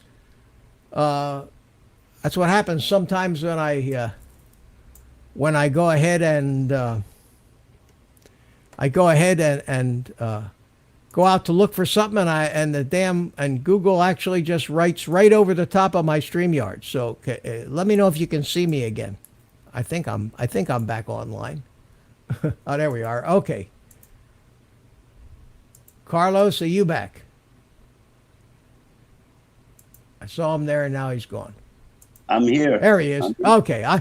You know what happens? I went to get the link, and I clicked on it, and it overwrote my StreamYard's window, and everything went away. Yeah. No. Although my internet is still out, but I can't. Yeah, you too. No, I did that once before, and I hate that when you click a link, and then for some reason I was in a different window, but it actually overwrote it did away with my StreamYards. don't know I why said, my internet- I'm talking away and having fun. And where'd everybody go? Anyway, that link I put in there, that at 10 o'clock I put a link in. That's a link to the batteries and the charger. It's $23, and it works great. The charger is cool. It has, you just plug it into a USB port. It's got a USB, micro USB, plug it with any wall wart, and it'll work. It'll work fine. So that's that. Mitch, I bought myself a new computer. What's that? I got a new Mac. I wanted to see how it worked with the camera next time. Well, yeah, okay, next time. We have somebody in here, RNRHRT. I don't know what you love the interview for. Hey, thank you. Welcome to my stream. 23 subs, he says. Oh man. So at any rate, I don't know if I accomplished what I had hoped tonight. This Betaflight can be scary and it can be complicated. It isn't really, and trying to decide what's important to understand and what isn't. I hope that with all the stuff we went through, that I demystified it a little bit for you. Do you think I accomplished anything, Carlos? I think you helped understand the different categories. I think what's going to be the most helpful is hands-on with Rick or someone like you plan on, that they're going to actually see him. I think the hardest part is setting the switches. What do they call that? The mixer and all that stuff. I think on the radio. Yeah. Yeah, but that coincides with Betaflight. They kind of right, exactly. So you have to know how to set. You have to know something is going on. Can't chat. Home drone and FPV. We got you. We got you now. I think my chat is up to date. Yeah, I see you here now. Welcome. We're just about to wrap it up. We've been going on for a couple hours. I'm about talked out, but I hope that I tried to cover some of the things I think is handy to know. Mel, a bit of advice coming into someone's live stream and asking for subs is a bit rude. Oh, Mel, thank you, Mel. Mel's play moderator.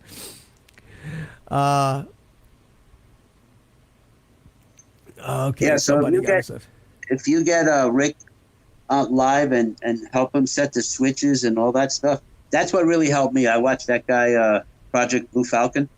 Yeah, it's a shame he's not around anymore. Yeah, it's sad, but he does it slow and just.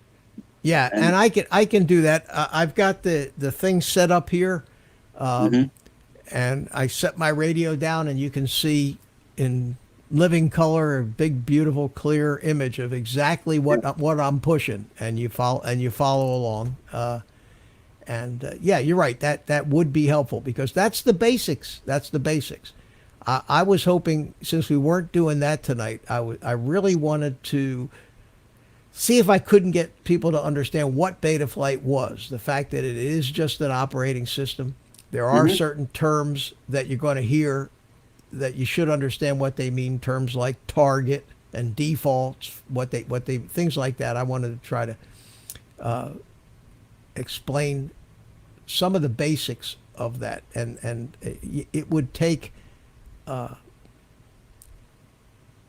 to a college course every day, sitting in a classroom to start and really learned it all. Doing it live with Rick Halber would be good for me to see, watch, and have. I agree, Jim, and that's what we're going to do. So, Rick, just so you know, Mitch, I'm familiar with home droning. He's a friend of the FPV community. If you ever see him. Okay. Yeah, I've seen him around. Yeah, let me make you give you a blue wrench. Join the club. Thanks for coming in. And a lot of people have disappeared, gone to bed. It's 10 after 10. I think that I'm going to shut it down and say goodnight. What do you think, Carlos? Right. I think we had enough for tonight. Even I'm confused. I hope I explained some things that the people could understand. If nothing else, maybe I generated some questions that I can answer specifically. And the beauty is they can always go back and refer to the video. if they really Yeah, have. and we're going to be here, and it's a process. I remember, and I've only been doing this Betaflight stuff for a year, and I remember, even with a background in computers and programming, it was very confusing to me in the beginning, and now I look back, and to me it seems like this. It seems obvious and simple, but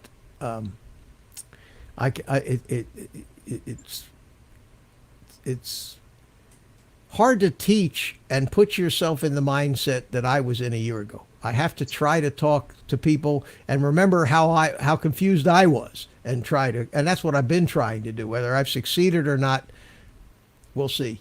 We'll see. See how many successful new guys we can get flying FPV drones. I think that's going to be the key, is like getting people like Rick and whoever wants to start. Yep. All right, guys. All right, well, Mitch, Carlos, thanks for coming in for the help. I appreciate it. Yes, sir. And I'm going to say goodnight to you. All right, buddy.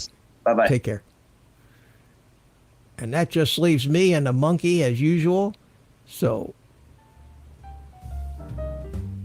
I think we're going to wrap it up for tonight. Ryan's RC later. Thank you. Home Drone, thanks for coming in. Ed, thank you, man. Appreciate it. Rick, get everything ready to go. You got my phone? Yep, got my number. If you don't have my phone number, just email me at oldguyanddrone@gmail.com. Send me an email there. Put your phone number. I'll call you if I don't have it somewhere already, and we'll touch base, and we'll get you hooked up and get you on the show next Sunday night, and see if we can't actually get your thing hooked up and working. Appreciate you coming in. Who else we got still here? Jim and Rick and Home Droning, and I think that's about it. Mel, if you're still here, thanks for coming in, buddy. Everybody else, I think, went home. It says I got 12 people. I don't know. Have to go back up to chat. Well, at any rate, Mikey, if you're still here, thanks for coming in. Take it easy, guys. I always give you the rest of the day off, but it's too late for that. Go play with your drones tomorrow. And with that, I think I will turn it over to my buddy Spank, like I always do. Let him say goodnight to everybody. He's in the other room. I'm in the workshop. He's over in the family room. So Spank, say goodnight.